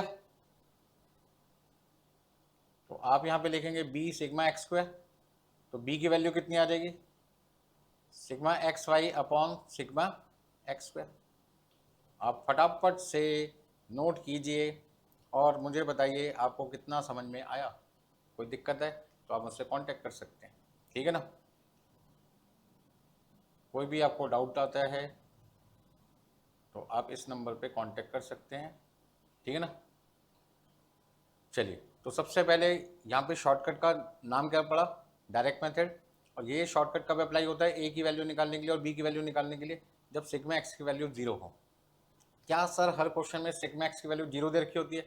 हो भी सकती है, नहीं भी हो सकती, डिपेंड करता है कि जब आप क्वेश्चन सॉल्व करोगे तो सिग्मा एक्स 0 बनाओगे या नहीं बनाओगे। मतलब ये जब मैं क्वेश्चन आपको कराऊंगा तभी ये सारी चीज़ें क्लियर होगी, उससे पहले मैं कितना ही बोलता रहूँ आपको समझ में नहीं आएगा। सर यदि यहाँ पे सिग्मा एक्स की वैल्यू 0 नहीं हुई तो फिर तो बेटा आपको दो इक्वेशन बनानी पड़ेगी, एक इक्वेशन यहाँ से बनेगी, एक इक्वेशन यहाँ से बनेगी। उस केस में इसका नाम क्या पड़ेगा, इनडायरेक्ट मेथड। क्या नाम पड़ेगा, इनडायरेक्ट मेथड। सर एग्जाम में मैं किसी भी तरीके से ए और बी की वैल्यू निकालूं, मार्क्स तो नहीं कटेंगे।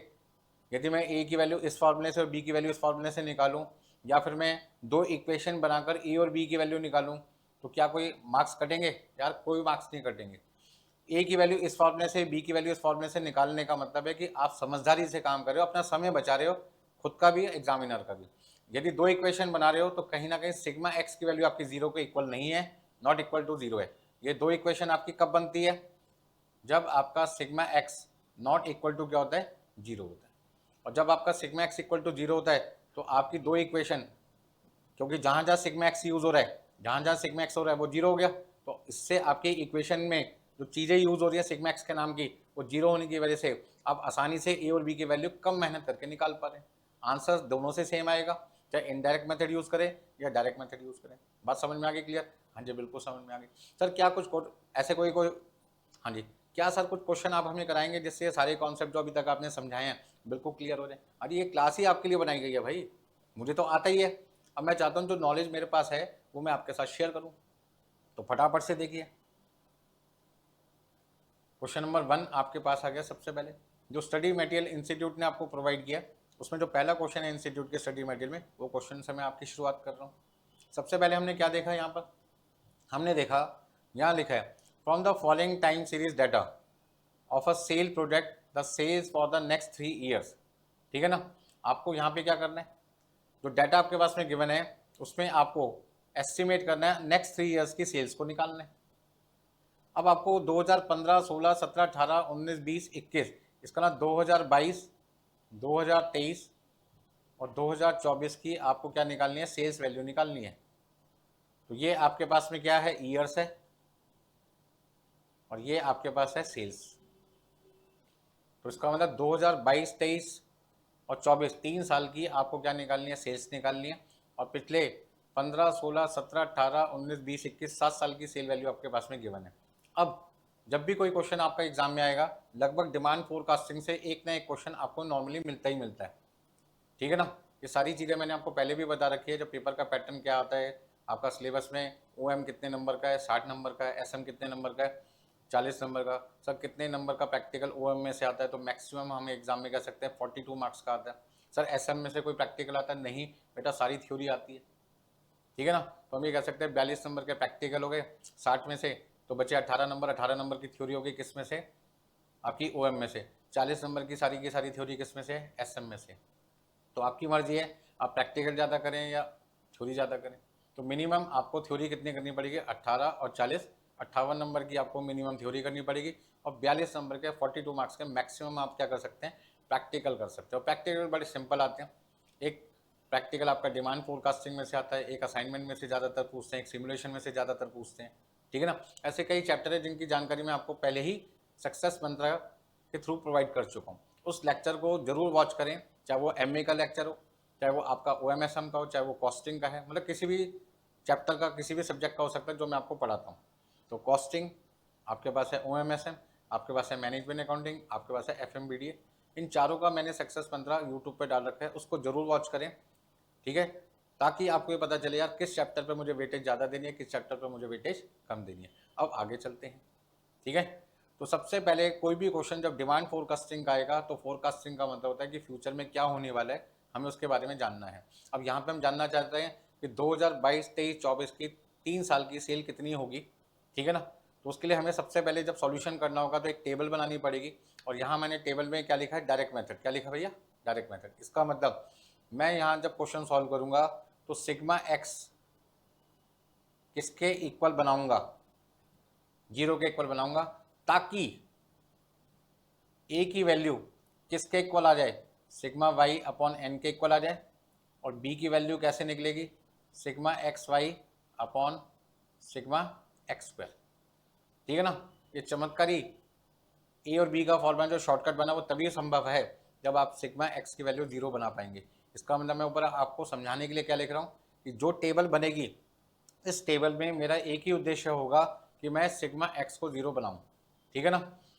और विद डेविएशन का मतलब क्या है, अब ये डेविएशन का भी यूज़ होता है। डेविएशन का मतलब क्या है, मैं यहाँ पे क्या देख रहा हूँ, जो ईयर है 2015, 2016, 2017, 2018, 2019, 2020, 2021, ये है, ये मेरा एक्चुअल एक्स की वैल्यू है, एक्चुअल वैल्यू ऑफ एक्स, जो कि मेरा कौन सा वेरिएबल है, जो कि मेरा इंडिपेंडेंट वेरिएबल है,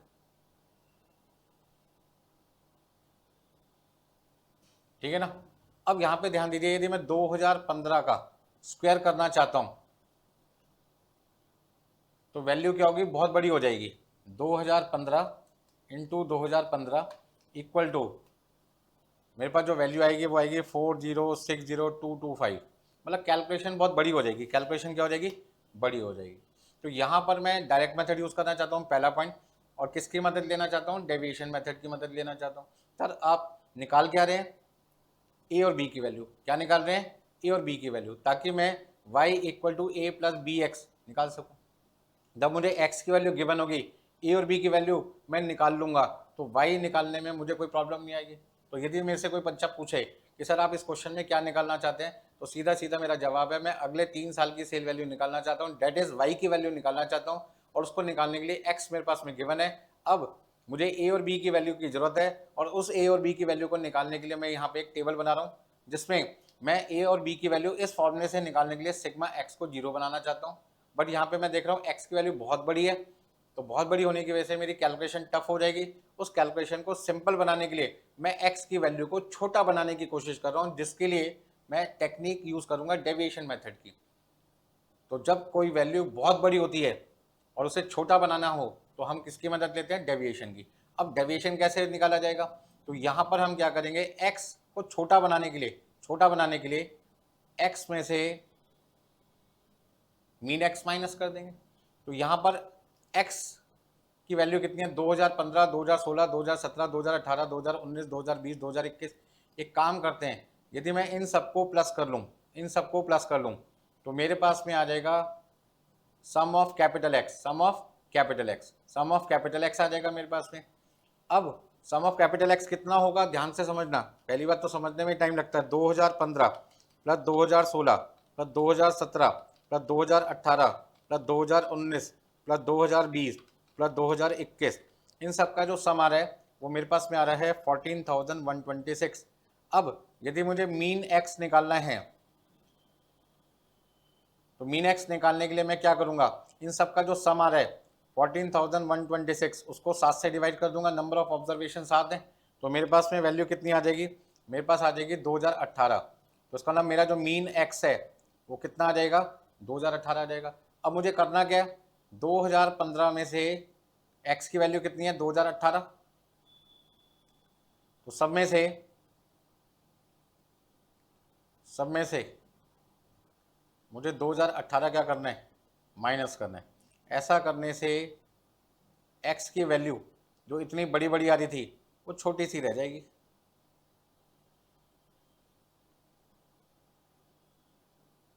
हर चीज़ को समझने में पहली बार तो बेटा टाइम लगता ही लगता है, और आप तो हैं ही समझदार, थोड़ा सा समझाएंगे और आपको सारी चीज़ें क्लियर हो जाएगी बेटा। अब आपके पास आएगा माइनस का 3, यहाँ आ जाएगा माइनस का 2, यहाँ आ जाएगा माइनस का 1, ये 0, ये 1, ये 2, ये 3। इसका मतलब 2015 का स्क्वायर करना आपके लिए आसान है या फिर -3 का स्क्वायर करना आपके लिए आसान है, -2 का स्क्वायर करना आपके लिए आसान है, -1 का स्क्वायर करना आपके लिए आसान है, 0 का स्क्वायर, 1 का स्क्वायर, 2 का स्क्वायर, 3 का स्क्वायर।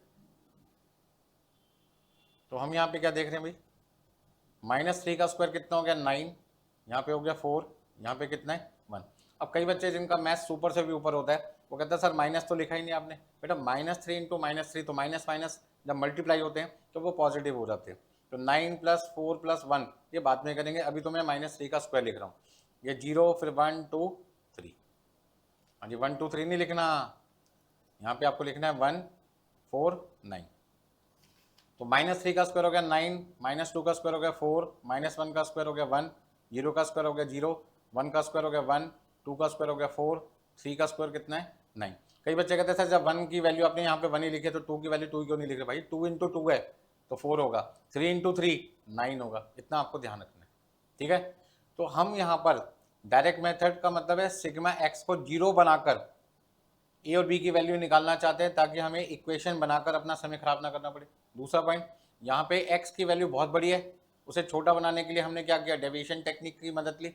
यहाँ पर हमने क्या किया, जितने भी एक्स की वैल्यू दे रखी थी सबको प्लस किया और नंबर ऑफ ऑब्जर्वेशन एन जो कि 7 है उससे डिवाइड किया और हमारे पास वैल्यू आ गई 2018। सब में से मैंने 2018 माइनस किया, मेरे पास है -3 -2 -1 0 1 2 3। अब आखिरी काम क्या है, यहाँ पे मुझे एक्स और वाई की वैल्यू मल्टीप्लाई करनी है। तो -3 को, -2 को, -1 को, 0 1 2 3 इन सबको मल्टीप्लाई करना पड़ेगा। किससे भाई, किससे मल्टीप्लाई करना पड़ेगा? वाई की वैल्यू से मल्टीप्लाई करना पड़ेगा। 80 90 आपका 92 आपका 83 94 99 92। ध्यान दीजिए जब भी प्रैक्टिकल पढ़ते हैं तो आपको कहीं ना कहीं मदद लेनी पड़ेगी आपको कैलकुलेटर की। तो यहाँ आपके पास आ जाएगा माइनस का 240, माइनस का 180, माइनस का 92, 0 94 प्लस का यहाँ कितना आ जाएगा 198 आ जाएगा और यहाँ कितना आ जाएगा भाई 276।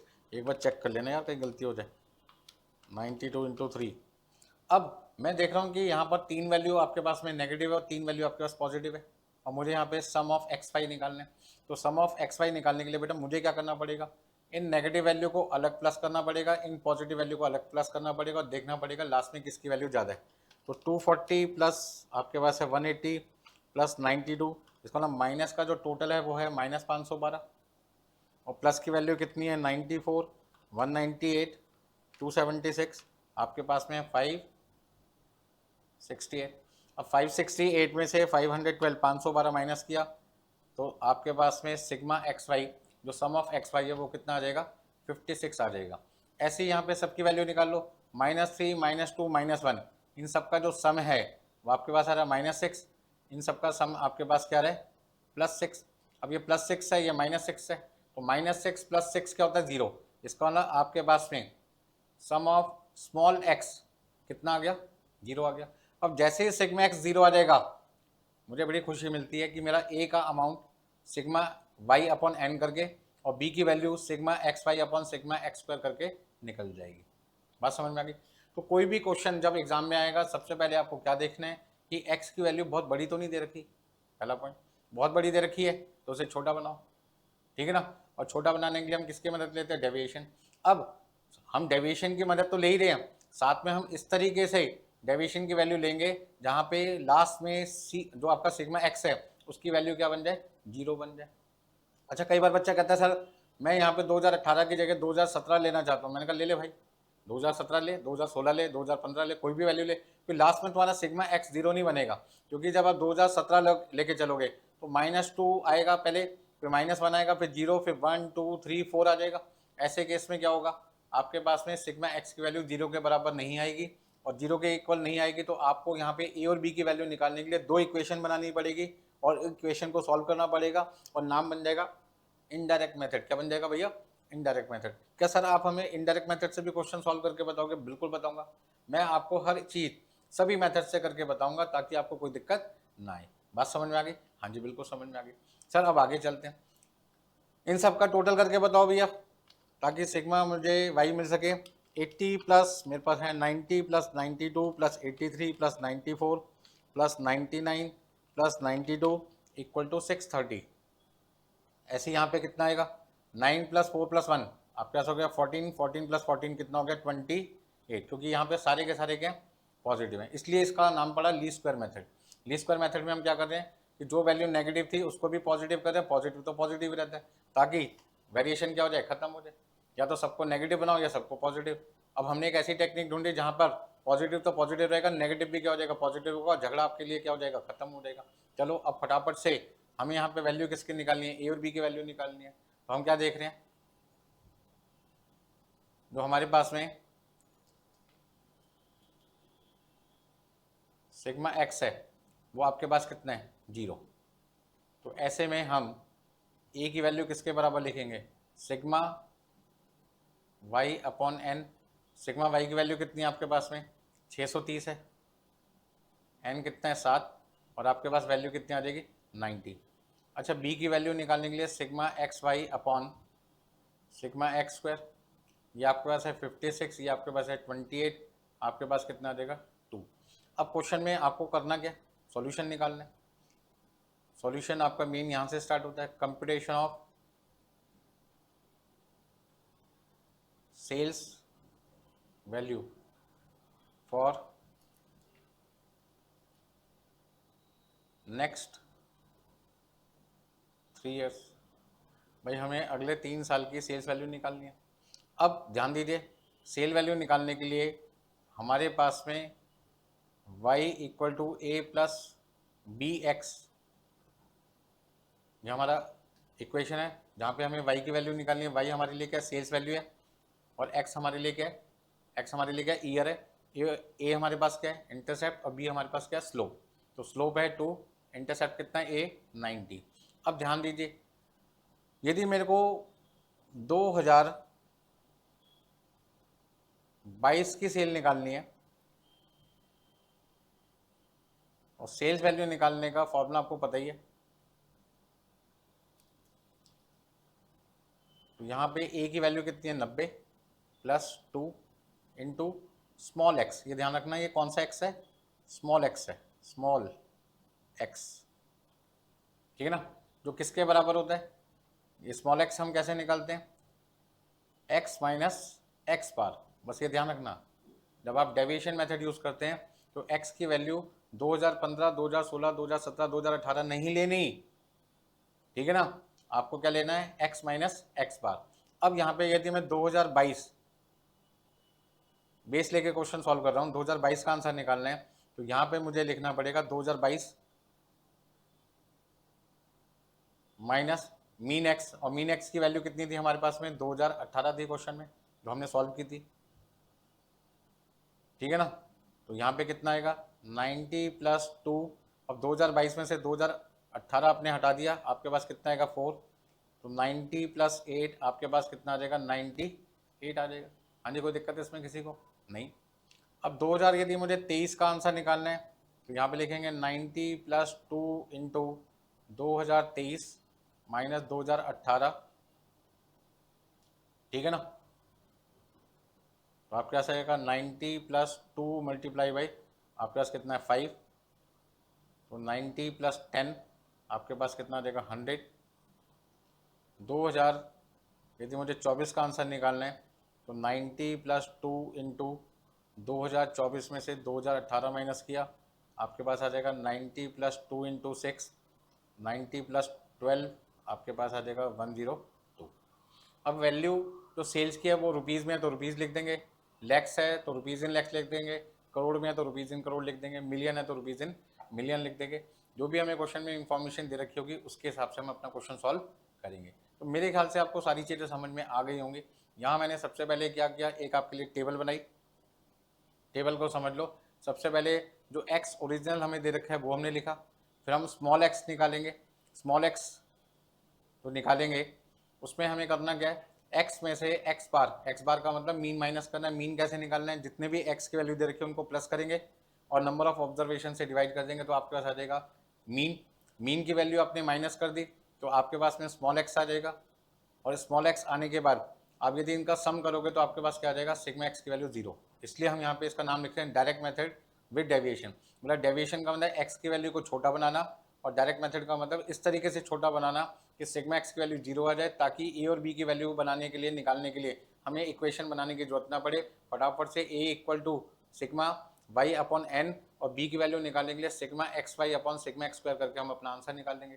और जो भी क्वेश्चन में चीज़ें पूछी जाएंगी फटाफट से हम आपके सामने निकाल देंगे। ठीक है जी, हाँ जी, कोई दिक्कत है इसमें? चले आगे फटाफट से।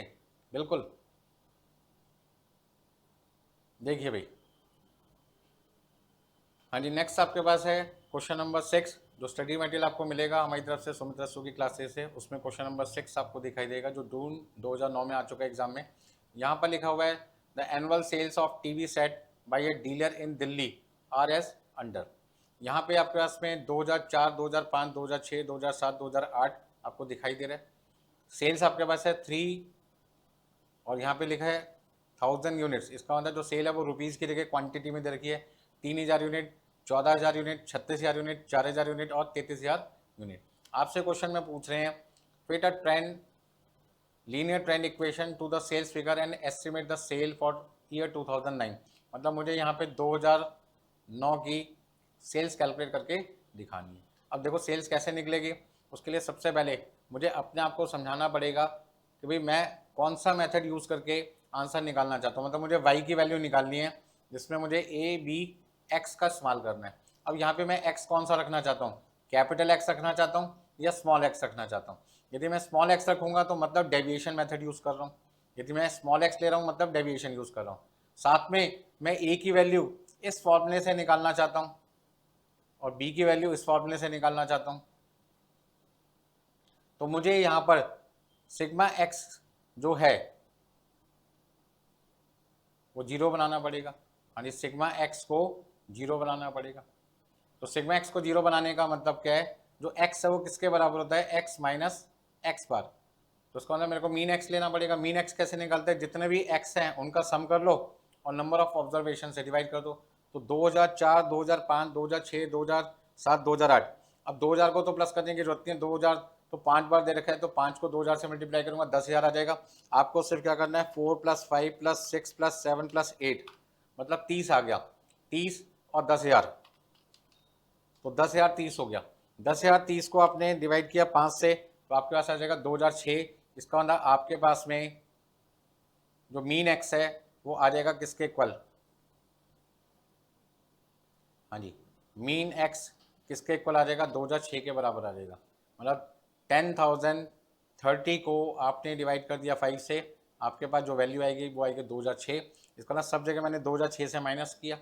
तो 2004, 2005, 2006, 2007, 2008 जो वैल्यूज़ हमें क्वेश्चन में दे रखी है उसमें से 2006 जो मेरा मीन एक्स है मैंने माइनस किया, ताकि एक्स की वैल्यू जो बहुत बड़ी है, जो कैलकुलेशन करना मेरे लिए मुश्किल हो रहा था, उसे आसान बनाने के लिए मैंने वैल्यू को छोटा किया, मतलब डेविएशन मेथड यूज़ किया। इस तरीके से डेविएशन मेथड यूज़ किया कि मेरा जो सम ऑफ स्मॉल एक्स है वो लास्ट में 0 बन जाए। तो उसके लिए मुझे ये ध्यान रखना पड़ेगा कि एक्स में से मैं कोई भी वैल्यू नहीं माइनस करूंगा कि आपका मन करे 2004 कर दो, 5 कर दो, 6 कर दो, 7 कर दो, 8 कर दो। यदि आप 6 की जगह 2004 या 2005 या 2007 या 2008 माइनस करोगे तो फिर आपके पास में सिग्मा एक्स की वैल्यू कभी भी 0 के बराबर नहीं आएगी, ये ध्यान रखना। ठीक है ना, क्योंकि आप यदि 2005 माइनस करते तो यहाँ पे आ जाएगा -1, फिर कितना आ जाएगा 0, फिर 1 2 3। तो उसका ना कहीं आपके पास में सिग्मा एक्स की वैल्यू नॉट इक्वल टू 0 मतलब पॉजिटिव वैल्यू आएगी। और लास्ट में फिर आपको इनडायरेक्ट मेथड मतलब ए और बी की वैल्यू निकालने के लिए 2 इक्वेशन बनानी पड़ेगी और अपना दिमाग खराब करना पड़ेगा। तो मैं नहीं चाहता कि आप अपना समय एग्जाम में खराब करें। मार्क्स तो आपको डायरेक्ट और इनडायरेक्ट मेथड दोनों में ही सेम मिलने हैं। कभी भी एग्जाम में मेंशन नहीं होता कि डायरेक्ट मेथड से करो, इनडायरेक्ट से करो। वो तो सिर्फ ये कहते हैं कि भाई आप 2009 की सेल वैल्यू बताओ सही तरीके से और अपने 7 नंबर मुझसे पकड़ो, अगला क्वेश्चन करो, पास हो, इंटर से जाओ फाइनल में, फाइनल से सीएमए बनो और अच्छी जॉब पाके अपनी लाइफ को लग्जरी, आरामदायक, सुखी बनाओ। चलो भाई आगे। तो अब हमें सबसे पहले करना क्या है, यहाँ पर हमें जो ईयर दे रखे थे उन सबका मैंने टोटल किया जो कि 10,030 आया। बाद में मैंने 5 से डिवाइड किया क्योंकि नंबर ऑफ ऑब्जर्वेशन 5 है। तो मेरे पास मीन एक्स आ गया 2006। डेविएशन निकालने के लिए x में से x बार माइनस किया तो मेरे पास आया -2 -1 0 1 2। अब y की वैल्यू हमें क्वेश्चन में गिवन है 3 14 36 4 और 33, वो वैल्यू मैंने यहाँ पे लिखी। इन सब का सम किया तो आपके पास आया 90। इन सब का सम किया तो -3 + 3 0 हो गया। आप -3 में +3 करेंगे तो क्या आ जाएगा, 0 आ जाएगा। फिर आपने -2 का स्क्वायर किया, -1 का स्क्वायर किया, 0 का स्क्वायर किया, 1 का स्क्वायर किया, 2 का स्क्वायर किया। तो -2 का स्क्वायर होता है 4, -1 का स्क्वायर होता है 1, 0 का स्क्वायर होता है 0, 1 का स्क्वायर है 2 और 2 का स्क्वायर क्या होता है 4। तो यहाँ पे आपके पास सम आ जाएगा 4 + 1 + 0 + 1 + 4 = 10। तो सिग्मा x स्क्वायर का सम आपके पास आ जाएगा 10। अब एक्स वाई निकालने के लिए हमें क्या करना पड़ेगा, जो हमारा x है और ये जो हमारा y है इन दोनों को मल्टीप्लाई करना पड़ेगा। तो हमने क्या किया, -2 को मल्टीप्लाई किया 3 से, -1 को मल्टीप्लाई किया 14 से, 0 को मल्टीप्लाई किया आपने 36 से, 1 को मल्टीप्लाई किया 4 से और 2 को मल्टीप्लाई किया 33 से। तो यहाँ पे आ जाएगा -6 -14 0 4 एंड 66। अब इन दोनों का जो सम है वो आपके पास है -20 और इन दोनों का जो सम है वो आपके पास है +70। अब +70 में से -20 माइनस कर दोगे तो आपके पास आ जाएगा +50। तो सम ऑफ एक्स वाई आपके पास कितना आ जाएगा, 50 आ जाएगा। हाँ जी, कोई दिक्कत इसमें किसी को, बताइए फटाफट से, समझ में आया सबको। तो सबसे पहले आपको क्वेश्चन में कभी भी मेंशन नहीं होगा कि डायरेक्ट मेथड यूज़ करना है या इनडायरेक्ट। तो डायरेक्ट मेथड वो बच्चे यूज़ करते हैं जो लोग सिग्मा एक्स की वैल्यू को 0 बनाने का दम रखते हैं। और उसको 0 कैसे बनाते हैं, डेविएशन मेथड से। और वहाँ पे आपको एक्स की वैल्यू कौन सी लेनी है, मीन एक्स वैल्यू लेनी है, मतलब एक्चुअल मीन वैल्यू लेनी है। कोई भी वैल्यू नहीं लेनी जो मन में आ रही है वो ले दो, फिर तो गड़बड़ हो जाएगी। एक्चुअल मीन निकालना है। एक्चुअल मीन कैसे निकालना है, जो भी आपके पास ओरिजिनल एक्स दे रखा है उन सब की वैल्यू का सम करना है, नंबर ऑफ ऑब्जर्वेशन से डिवाइड करना है, मीन एक्स आ जाएगा, उसकी वैल्यू माइनस करोगे तो हमेशा सिग्मा एक्स की वैल्यू क्या आएगी, 0 आएगी। ठीक है ना। अब यहाँ पर ध्यान दीजिए कि अब मुझे निकालना क्या है, ए और बी की वैल्यू निकालनी है। फॉर्मूला आपको पता ही है, जरा फटाफट से वैल्यू पुट करते हैं। हाँ जी, सिग्मा एक्स = 0। तो ऐसे केस में आपके पास में a = कितना आएगा, b = कितना आएगा। हम यहाँ पे लिखेंगे सिग्मा y/n और यहाँ पे लिखेंगे सिग्मा xy/σx²। अच्छा जी, जल्दी से वैल्यू बताइए कितनी है, 90/5 और यहाँ पे वैल्यू आपके पास में 50/10। तो ये आपके पास कितना आ जाएगा 18 और ये आपके पास कितना आ जाएगा 5। अब आपको फाइन क्या करना है, यानी कंप्यूटेशन ऑफ सेल्स वॉल्यूम। हाँ जी, 1000 यूनिट्स में है ना ये, फॉर द ईयर 2009। अब मुझे 2009 का आंसर निकालना है। तो उसके लिए मुझे सबसे पहले क्या ध्यान रखना है, क्या ध्यान रखना है, ध्यान ये रखना है y = a + b small x लिखना है। क्या लिखना है, small x, not capital X। और स्मॉल x की वैल्यू किसके बराबर होती है, x - x बार। तो उसका मतलब यदि मुझे 2009 की क्वांटिटी सोल्ड निकालना है, जिसको सेल्स क्वांटिटी कहते हैं, तो उसके लिए a की वैल्यू कितनी है 18, b की वैल्यू कितनी है 5। यहाँ पे 2009 में से मैं माइनस करूँगा किसको, x बार को। x बार कितना आया था भाई आपका, 2006 आया था, एक बार चेक कर लो। हाँ जी, 2006 आया था। अब यहाँ पे 18 + 5 × 3, तो 18 + 15 आपके पास कितना आ जाएगा 33। तो 33,000 यूनिट्स आप 2009 में बेचेंगे, ऐसा आप किसको बताओगे, जो आपसे क्वेश्चन पूछ रहा है कि भाई हम 2009 में कितनी सेल्स करेंगे, क्वांटिटी बताइए। तो हमारा आंसर क्या होगा, ट्रेंड प्रोजेक्शन मेथड के हिसाब से, जहाँ पर हम सिंपल रिग्रेशन इक्वेशन की मदद लेके लीस्ट स्क्वायर मेथड से ए और बी की वैल्यू को सॉल्व करके आपको आंसर देंगे 33,000 यूनिट। यानी यहाँ तक कोई दिक्कत है इसमें किसी को। तो लेक्चर जो 1 है, क्लास नंबर 1 जो डिमांड फोरकास्टिंग का, वो बेटा आज यहाँ पे आपका खत्म होता है। अगली क्लास में आपको बहुत बढ़िया बढ़िया तरीके के मैं क्वेश्चंस कराऊंगा लेक्चर नंबर 2 में, जहाँ पे आपको मज़ा आ जाएगा यार, इतनी तरीके की वैरायटी के क्वेश्चन तो हमने कहीं देखे ही नहीं है। तो तो फिर मिलते हैं आपसे। Bye bye, bye bye.